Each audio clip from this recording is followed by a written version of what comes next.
We're also living in a world that we focus so much on what is counted and lose sight of what counts. Welcome to Afternoon Light, the podcast of the Robert Menzies Institute, hosted by Georgina Downer. This year marks 250 years since the publication of one of the most influential books ever written, The Wealth of Nations. The book became a smash hit in colonial Australia. It was the most widely available work on either economics or politics for the first half of the 19th century. Now, when Adam Smith published The Wealth of Nations in 1776, he wasn't writing about markets. He was trying to explain how free societies create prosperity, why economic freedom, competition and enterprise could transform the modern world. Now, around 150 years later, Robert Menzies asked a question in his famous Forgotten People broadcasts. Has capitalism failed? His answer was clear. Capitalism, he argued, had lifted living standards and expanded opportunity in ways previously unimaginable. But like every human system, it produced mixed results, and its success ultimately depended on the character, the moral character and independence of ordinary citizens. Now, 250 years after Smith, those questions remain with us. If the author of The Wealth of Nations were looking at modern Australia today, at rising prosperity, but also concerns about inequality, housing affordability and market concentration, what would he recognise and what might trouble him? So my guest today is Joseph Healy, who, among a storied career in the world of finance, has found time to write a fascinating book asking exactly that question. What would Adam Smith make of modern Australia? Welcome to Afternoon Light, Joseph. Oh, thank you. It's a great pleasure to be here. It's wonderful to have you here, and I do particularly like having a Scot here talking about the work of a Scot in the Prime Ministerial Library of a person who was a very proud Australian but very proud of his Scottish heritage too. And every year we have an event on the Scottish Enlightenment to recognise the importance of Scottish Enlightenment ideas to Menzies' liberalism. And of course, Adam Smith was a great influence on Robert Menzies' political thought. So tell me, before we get to the nub of your book and the issues facing modern Australia, who was Adam Smith? That actually is a bit of a vexed question. He's reinterpreted in many ways by people who want to use his legacy for their own purposes, isn't he? Yeah, well, Adam Smith is, for those that are familiar with Adam Smith, would often describe him as the father of modern economics. But Adam Smith was first and foremost a moral philosopher. And whilst The Wealth of Nations became arguably the most important book on economics ever written, he also wrote a book called The Theory of Moral Sentiments in 1759. And as I argue in my book, that when you think about the wealth of nations, which, as you rightly describe, has had such a huge impact in the way that we think about the world and the way the world has evolved, one of the great frustrations for followers of Adam Smith is that the theory of moral sentiments has largely been ignored. And yet I would argue, as do many scholars, that you can't really understand the wealth of nations without first understanding the theory of moral sentiments. They are in many ways two sides of the same coin. But in the world that we live in, people go to the wealth of nations. They particularly go to the invisible hand, which is mentioned, which I always find amusing because it's only mentioned about 2 or 3 times in a book of 300,000 words. But it's part of the problem with the legacy of Smith, in that his contribution to the world has been cherry-picked with sound bites, with people hijacking some of his theories, but choosing to miss or devoid of context. It was very important. So Smith, first and foremost, was a moral philosopher who saw the importance of moral conduct as being foundational in the way that society and the economy should evolve. And one of the things that I try to do in the book is really bring Smith back to life by looking at the wealth of nations, but also emphasising the importance of the theory of moral sentiments. It's interesting listening to you describe how people cherry pick Smith. It's absolutely the same with Robert Menzies' Forgotten People broadcasts. People will quote just one sentence or half a sentence and then use it to justify a certain policy position they want to promote in the modern context. And I mean, I think that's a perennial difficulty of looking at great figures of the past who have a whole sort of philosophy that they espouse during their lifetime through many texts. You know, it might have been a couple of books or speeches, essays. How do you ensure that there is some sort of purity to the adherence of their philosophy? Or maybe you don't. I mean, maybe you accept that that's not the nature of the way human thought evolves, and we should be okay that people just sort of, you know, they have a 21st century Smithian concept that isn't wholly pure in its attachment to what he wrote in The Theory of Moral Sentiments or The Wealth of Nations. Yeah, but doing a huge disservice and also misinforming people on the real contribution and value. Now, some might argue a book written 250 years ago is nice, but it's not relevant. And yet, when you think about the world, the challenges in the world that we live in today, and you think about some of the core philosophies of Adam Smith, I argue, and I'm not unique in this sense because there are others who argue the same, that many of the challenges that we face can be addressed and better understood by going back to the core philosophies of Adam Smith. And obviously in a modern context, but the core philosophies are, I strongly believe, are as relevant today as they have ever been. And one of the reasons why I argue that is that Smith, in The Wealth of Nations, he talked about the importance of a market economy, of trade, of small government, of individual people be acting in self-interest, not selfishly, but the butcher, the baker, and the brewer going about their activities, but doing so to produce goods that people like you and I want to buy. Yeah. And that natural instinct of the invisible hand of self-interest is what builds vibrant economies and ideally vibrant societies. But one of the issues that plagues our world today, and it's very true here in Australia, but also in other rich countries, so when Smith argued that a healthy, vibrant economy should be matched by a healthy, vibrant society. But what we're seeing here is a decoupling or a disconnect or a divorce of measures of economic success from measures of societal well-being. And this is a serious issue in my mind. And we can talk more about those measures of societal well-being that have become quite disconnected from economic success. So Smith argued strongly about the importance of thinking about the economy and society as a hand in glove or a mirror of each other. And then in the moral sentiments about the importance of people conducting themselves in a way that was additive to the health of society. You know, he talked about human needs and our need to be part of communities, our needs to socialize, our needs to be loved and to be lovely, which is I colourful. love that quote. Yeah, it's colourful language, but I in the book I bring it to life because all of us want to be loved, and what Smith meant by love is that you're respected for what you're doing and what you've done and who you are, and you're also lovely in the sense that you are a good person, that your achievements reflect moral conduct, that you've been ethical and that you've conducted yourself in a way that makes you a good citizen, a good neighbour, a good member of the community. And yet there's so many examples in life today, and I have a bias towards looking at the business community more than other segments of society, but it's true of other segments, that people can get to positions of power and be loved as the CEO of a big company. But sometimes the conduct which they exhibited in getting to that position is not lovely. And when they lose that position, their loveliness is highlighted and their reputations quite often can be destroyed or badly damaged. And we can think, without naming names, we can think of numerous examples and contemporary examples of where powerful people, once they've lost that position, their whole reputation and character is recast as being anything other than lovely.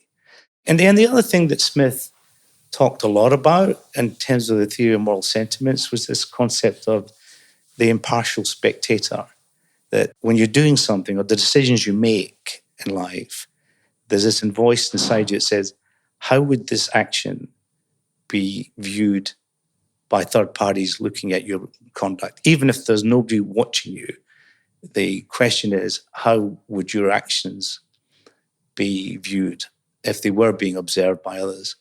How important was Christianity to Smith's ideas? Because, I mean, he's talking about morality, the idea of being good, ethical, that's important for community. But, often with philosophy, there is a sort of a higher being that will give you an indication of what is right and wrong, what is moral, what is immoral. Does he refer to Christianity or to God particularly, or was he quite secular in his moral philosophy? Well, that's a wonderful question. Relevant to that time, but also, I'll mention in a second, relevant to the world that we're in today. Yeah, very much. So Smith was born in a town called Kirkcaldy, which is just north of Edinburgh. Spent a lot of his life in Glasgow and Edinburgh. He was at Balliol College, Oxford, and he travelled in Europe. But most of his life was spent in Scotland. And at that time, Scotland was the church had a very dominant, or the kirk had a very dominant role in the values of society, very Presbyterian, and getting on the wrong side of the church was never a good thing in terms of your own success in life. Right, okay. And one of Smith's best friends at that time was a very famous philosopher, David Hume, who did manage to get on the wrong side of the church, who called into question the relevance of God. And Hume's career, I think, suffered from that because he failed to get these top jobs at both Edinburgh and Glasgow University, despite his credentials being more than needed for those jobs.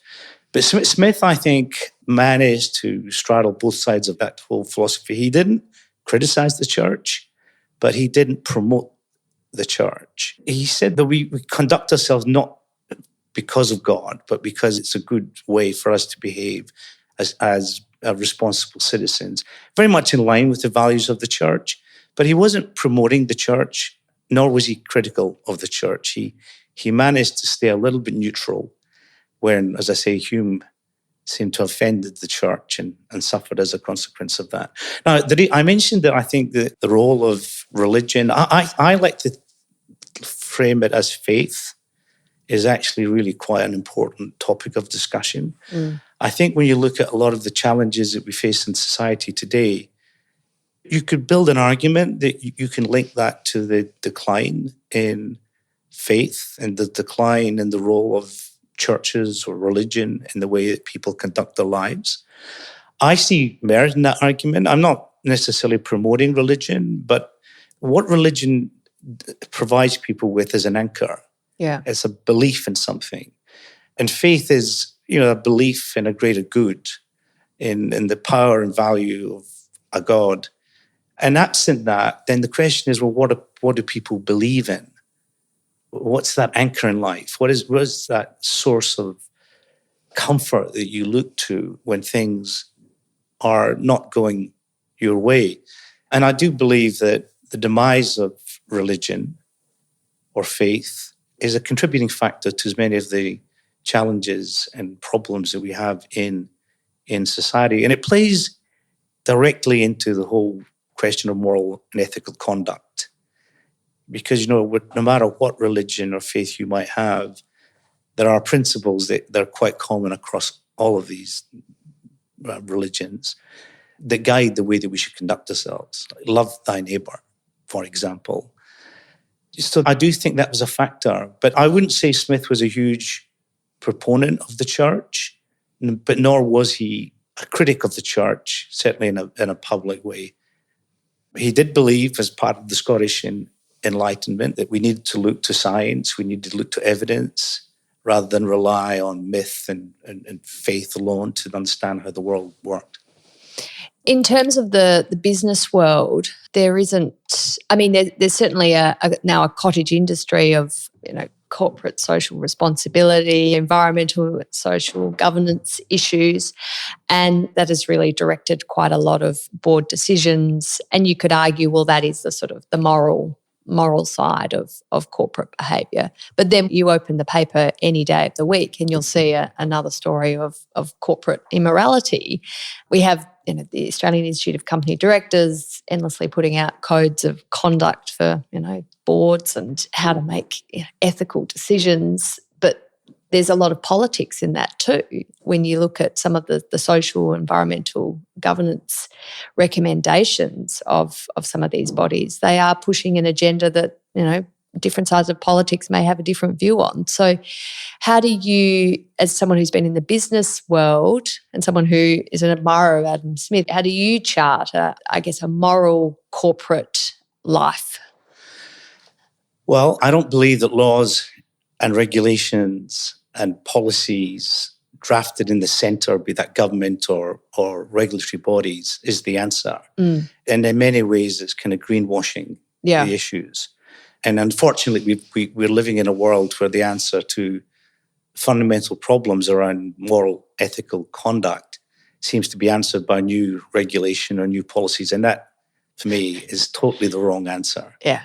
There's something much more fundamental here. And then I discussed this in the book, but I feel that the more we've added to environmental regulations, the more we've added to diversity, equality and inclusion, et cetera, all we're doing is papering over some real core fundamental issues. It's also outsourcing morality too. We don't even need to worry about making the decision. We just follow the regulation and tick the box, and that's it. Yeah. There's no sort of decision making for a board member. There's no responsibility. No. And it's such an important concept around personal responsibility, board responsibility for doing the right thing. And looking to laws and regulations and policies and procedures is not the way that you should be making decisions in life. Well, so devil's advocate here, if you don't have regulations, then how do you force boards and executives to make the right decisions? Can we just rely on them being good? Well, I think that there can be consequences. And I think the onus on taking responsibility should be pushed back to the individual and to the company and the board that governs the company. It doesn't have to be evidenced in volumes of paper. It can be captured quite neatly in corporation law by saying that the board is responsible for the ethical, moral, and legal conduct of the organization and the products and services that the organization provides, and on being very clear as to the risks and nature of those risks of those products and services. And that violation of these principles will carry with it consequences. But keep it condensed and keep it simple.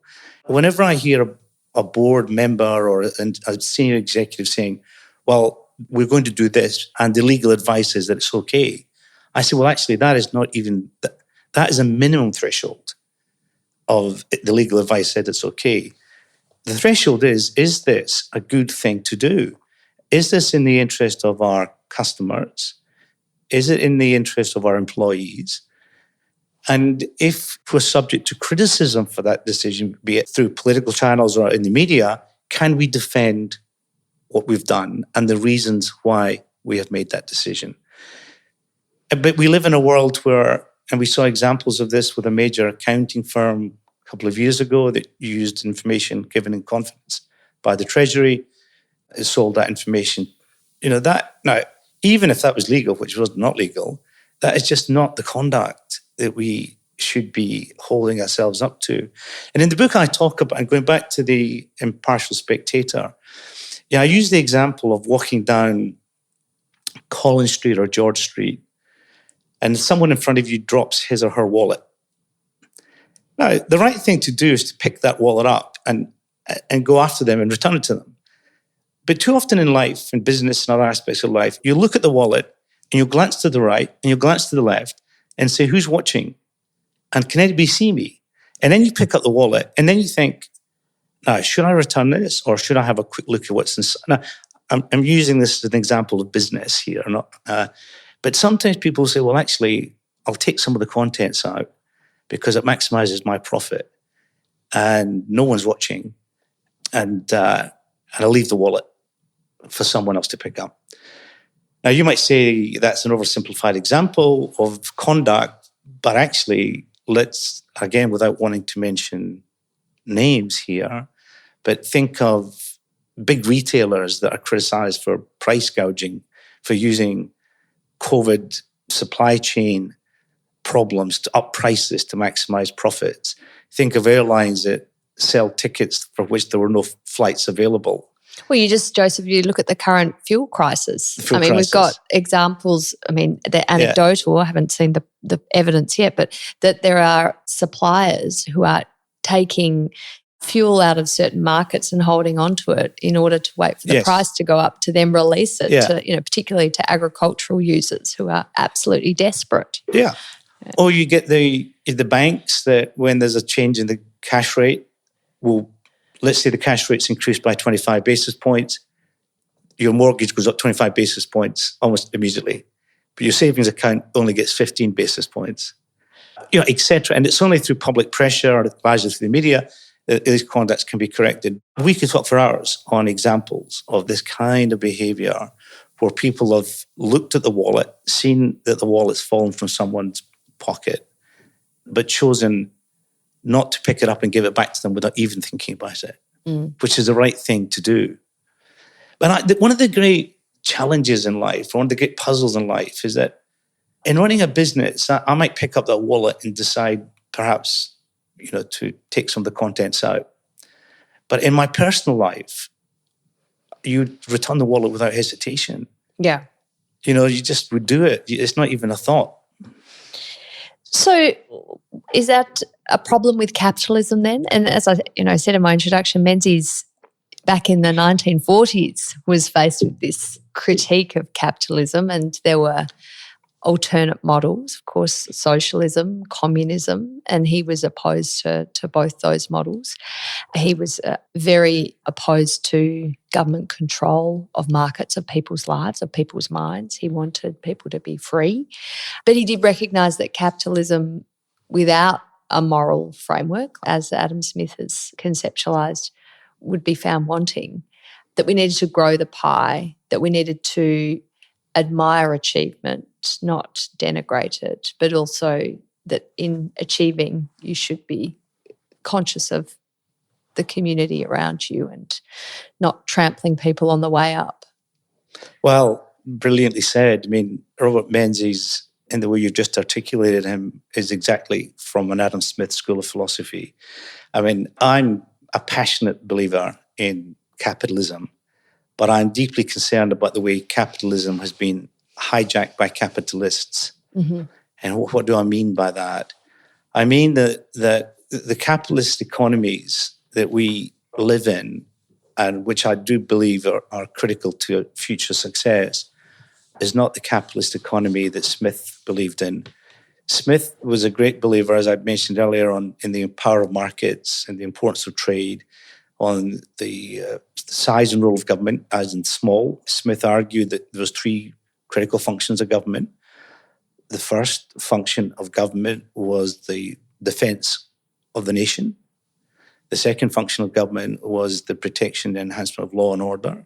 And the third function of government was the provision of critical public services. And beyond that, be wary of other ambitions of government. We can come on to that topic in a second. But the problem is that the capitalism has been badly distorted by the conduct of what I would call capitalists, in that the fruits and benefits of capitalism have been captured by a small number of people. You see that in businesses. Smith was a big believer in competition in markets. But for markets to function, they have to be competitive. We do not have competitive markets in Australia. Smith was not pro-business, he was pro-markets. And there's an important difference here. When I hear politicians or business lobby groups talking about the importance of pro-business, it's not totally missing the point. The most important thing for government to do is to create an environment that is pro-competition. We have an economy here that is heavily concentrated, almost in all of the key sectors, in a small number of businesses. And I don't believe that that's justified because we're in a small economy of 27 million people. I don't believe that that's the justification for it at all. And of course, what we have with small number of businesses dominating so many critical sectors is that there's exploitation, levels of profitability that you would not see in competitive markets. Now, all businesses have to make profits. But there are what economists call economic rents, where these are excessive levels of profits. And those excessive levels of profits are normally earned at the expense of the consumer, that we pay far too much for goods and services beyond what a competitive market would provide. I would argue that a part of the productivity problem that's plaguing our country and concerning so many in business and in politics is in part, not solely, but in part a function of weak competition in critical sectors. Because the incentive to innovate, the incentive to take risk is undermined or weakened by your primary importance for protecting the profits you're making already. And so Smith would not be pleased with the market economy that we have here, the weak competition in so many sectors. He would be horrified at the conduct or the levels of profitability and salaries that are earned by senior executives. He would be concerned about the weak bargaining power of employees. This is where Smith, when people think, well, that sounds like a very left-wing view. But Smith saw it really important that labour, people, workers, shared in the fruits of the businesses that they were providing their labour to. And he didn't see, he saw the inherent imbalance between the employer and the employee. And he would have been very pro-trade unions, but not, I should say here, not trade unions in the way that we have seen them conduct themselves here and in other countries in modern times, but trade unions that were very constructive participants in the governance of a company, acting in the interest of the employees, but also acting in the interest of the company. They don't need to be competing with each other. The best companies in the world have very strong employee engagement and very employee feeling owners, part of the whole business enterprise. We've drifted so far away from that world. So I think that Smith would say that capitalism has been hijacked, is being corrupted by the conduct of a small group of capitalists. Do you think we can lay the blame at capitalists alone? I mean, the industries you were referring to, and I know you've written about in your book, are very regulated industries. I mean, you think of banking, it really does foster in Australia the big four. Airline industry, I mean, we basically have two airlines and a third airline never seems to succeed. Housing issues are just so caught up in the various levels of red and green tape imposed by different levels of government. I mean, in the end, is it not the regulatory system that creates these broken markets, which then doesn't deliver the power of the market, the magic of the market that actually would deliver for consumers, employees, employers and the like? Big part of the problem. Yeah, we're overly regulated. Regulation has a very blunt and I would say very negative force on the way that markets work, on the way that consumer choices and preferences are on offer. So regulation is a big part of the problem. I mean, I used the example in the book about the need for 35 or so licenses, regulatory licenses to open a small cafe in Tasmania.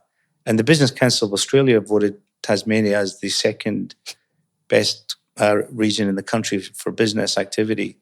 The regulatory environment, in some sectors, regulation is critical, and you mentioned banking, but you can then over-regulate, and then the value of regulation starts to diminish. There's kind of like a diminishing marginal return. And then powerful companies then know how to manage regulation, and new companies find it difficult to navigate regulation. So I think regulation has a role to play in some sectors, but we are over-regulated, far way over-regulated than we need to be. And that's because we're not willing, in my opinion, to deal with the core issue around business, and that is pro-competition. If we had more competition, then the need for regulation to protect, in inverted commas, protect consumers would not be as as big an issue as it is today. Something else that Menzies railed against was the power of vested interests in politics. And I know you've written about the sort of crony capitalism you see for example, the airline industry. Again, not naming any names, but a big international player tried to access more routes, more slots, landing slots a couple of years ago. And there were certain Australian carriers who were opposed to that. And lo and behold, the international airline didn't get the slots. And the consumer here in Australia gets, as a result, the higher airfares because of the very concentrated nature of our airline industry here. That surely was something Adam Smith would have been abhorrent of, these vested interests, these corporate vested interests who get into politics and put their case without consideration of the bigger picture for Australia. Yeah, he mortified at the way that vested interest lobby groups are able to convince and sometimes bully government into making decisions that are self-serving in the interest of that lobby group to the cost of the consumer. It's an example really of why it's important that government is kept and defined very narrowly.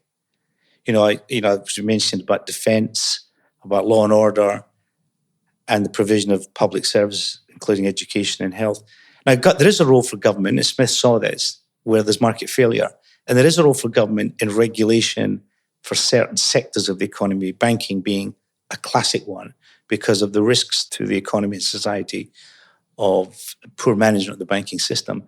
But Smith would see the role of lobby groups in protecting their interests at the expense of wider interests as being a clear example of failure of government. But it is so endemic here. I mean, I can remember one, I won't mention his name, but I can remember one government minister where he mentioned this, it was in the newspaper actually, it was to do with a major airline. And he said and I'm paraphrasing here, he said, "We don't believe that competition is in the interest of the company because the company has to make a certain level of profitability." And I just shook my head in disbelief. There's none of the interest, concern of politicians as to how much profits a business is making. That's for the business to get on and do and manage itself accordingly. But I think the way in which government has just grown and grown and grown, and the scale and scope of government is just now becoming such a huge issue in our economy. And it's not unique to Australia, I have to say that. I don't want to sound as if I'm devoid of context here. But it is a big failure. And I don't see anything that has a good ending to it when you've got growing government, growing and growing. Smith was very strong on this. He talked about being wary of unproductive hands, of be wary of the man of system, the politician with the great idea about how society should work. Yeah. Unfortunately, we've almost sleepwalking into a world, and some people describe it as a nanny state where government is telling us what we should be doing. And this goes back to a comment I made earlier, which is a theme. It's a simple theme that I've been thinking a lot about, and that is responsibility. I have a deep sense of personal responsibility for the decisions that I make, for the family that I have, and that can extend to the wider family. But you have a responsibility, and if you break the law, or if you behave in a manner, you need not break the law, but you behave in a manner that's unethical, you have to accept that that's a decision that you consciously made. If I decide to buy, a $200,000 car instead of looking after myself, going for my $5,000 a year medical, the choices that you make, you have to be responsible for, and you shouldn't be looking to the government to bail you out. And that starts at the individual level, the home you live in, the way you provide for your family, the way you look after yourself. They are personal responsibility, choices that you make. And then it goes up into a community level, it goes up into business level. Take responsibility for the decisions you make and the consequences of those decisions. And do not look to government to bail you out. Well, rightly so. One of the big issues facing Australians is housing affordability, and Australians are laden with household debt. They have to take out very big mortgages to get into the housing market. And they look to government to solve this problem. They say we need more houses, cheaper houses. We shouldn't have to pay 12, 15 times our income to buy a house. It should be 3 or 4 like it was in the 60s, in the Menzies era. We have a private banking system. In 1949, Menzies gets elected on a campaign against Ben Chifley's attempt to nationalise the banks. He didn't want private banking in Australia. Our banks here, the limited number that there are, due to the market concentration, they love mortgages. They're nice and reliable rate of income for them, and they're relatively safe. Most people aren't going bankrupt and having to sell their house. So, tell me about the problem of this market and what Adam Smith would make of Australia's housing market and banking market, because it's highly interrelated, isn't it? Yeah. So there's a combination of factors here. Obviously, on the supply side, the ease with which land is made available and the burden of regulation is not as great as it is today. So there's an aspect there. There's a second aspect about how the taxation system works and the incentives that the taxation system provides to invest in real estate as an investor, or not just as a homeowner, and the distortions that creates. Then there's a banking system that has a primary role of recycling capital, taking our savings and deposits and recycling those into the economy, into the business sector or into the housing sector. And today the problem is that we've got a banking sector that has a huge bias towards the housing sector.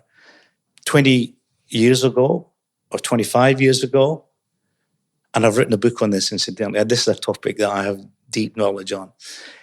25 years ago, the Australian banking system was allocating $1 to the household sector, largely to mortgages, and $1 to the business sector, of which 43 cents went to SMEs. And fast forward to today, the housing sector, for every dollar it lends to the banking sector to the housing sector, it lends less than 40 cents to the business sector, and 17 cents goes into the SME economy. Now, that prima facie, that means that the business community, particularly the SME economy, is not getting access to the capital that it needs to invest and grow. And that has an economic cost to it. On the housing side, we have an economy, a GDP of about $1.6, $1.7 trillion. We have close to $2.4 trillion of household mortgages. So just those two facts alone would say, wow, there's a lot of debt. We have the second highest level of household debt in the rich world. I think the Swiss have slightly more. We have an economy where over 50 cents of disposable dollars, so over 50% of disposable income on average, goes towards servicing your mortgage. We have a huge level of household debt. We have a system that encourages, as I said earlier, through negative gearing, it encourages people to buy a second, third, and fourth home for investment purposes. That pushes prices up and it crowds out the opportunity for new entrants, first-time home buyers. So the question around housing supply and housing cost involves a number of aspects here that have to be addressed as a package rather than looking just at the supply side. The distortion in the capital allocation caused by the tax advantages of borrowing for second, third, and fourth homes is not serving the economy at all well.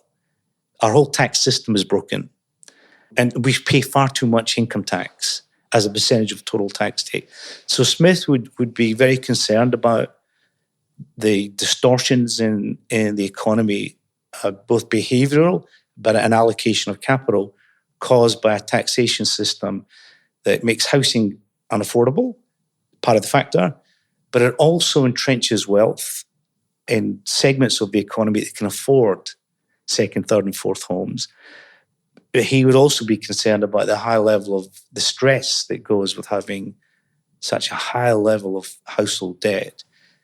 And, we're in a world today where we're looking at the prospect of more interest rate increases because of the events in other parts of the world.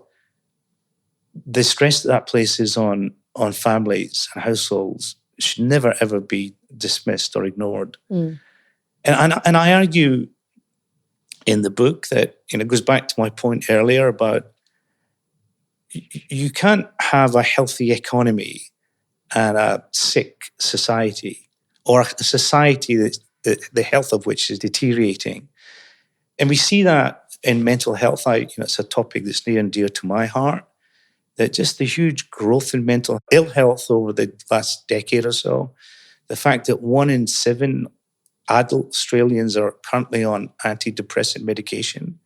You think 1 in 7 on what is prima facie a very prosperous and successful economy.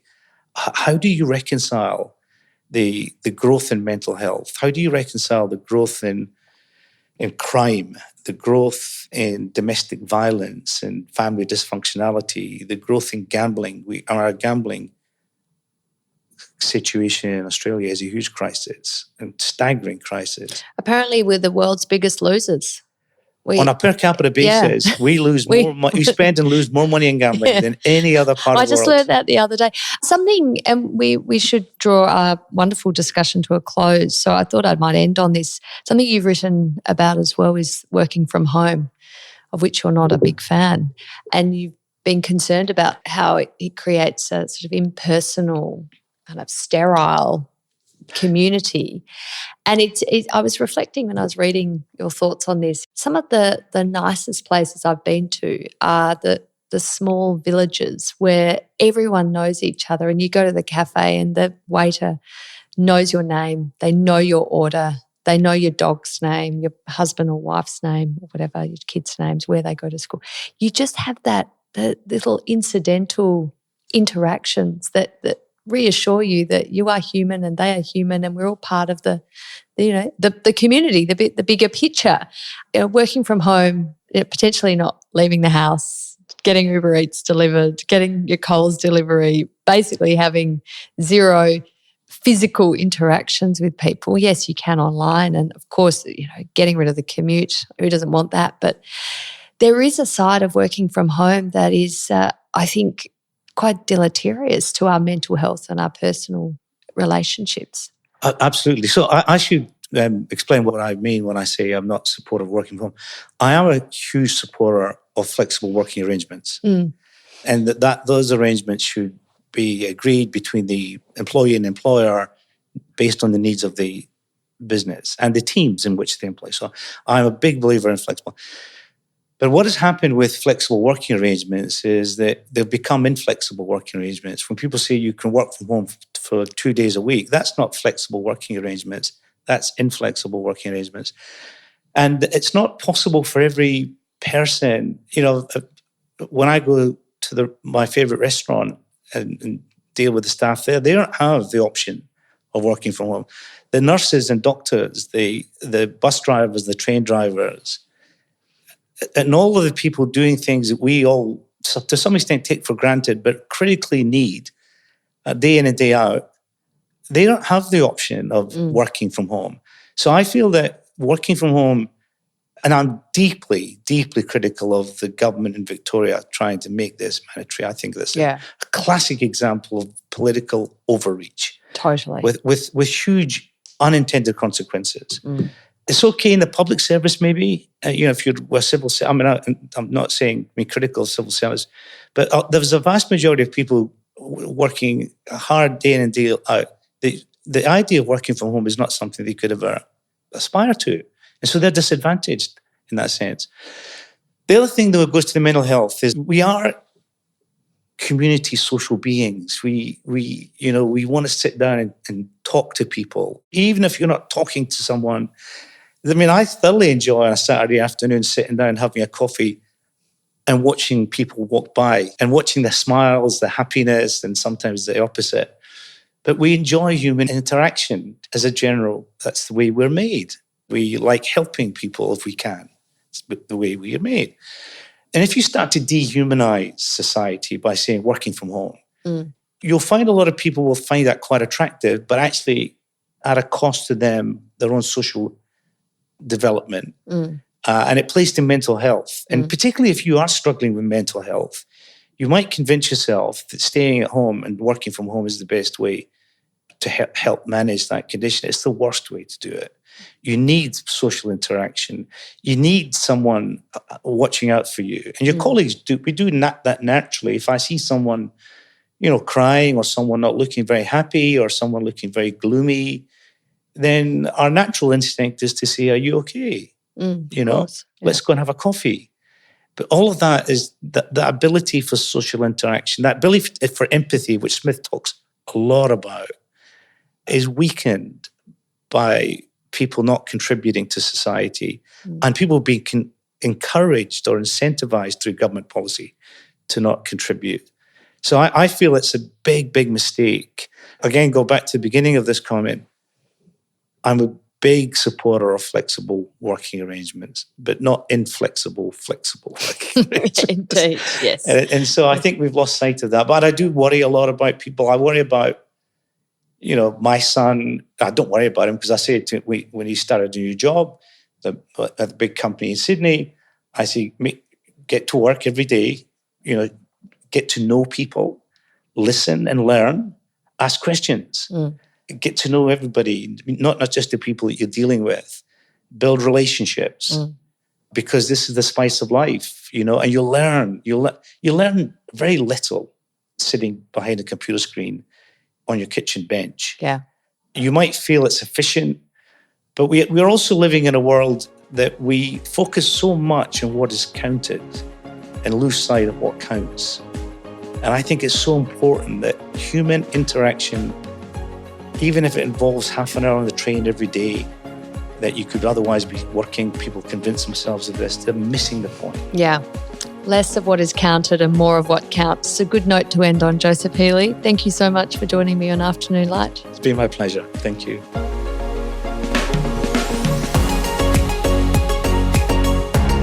That's it for this week's episode of Afternoon Light, the podcast of the Robert Menzies Institute. Please make sure to subscribe and catch up on our latest online content on our website or on Twitter, LinkedIn or Facebook.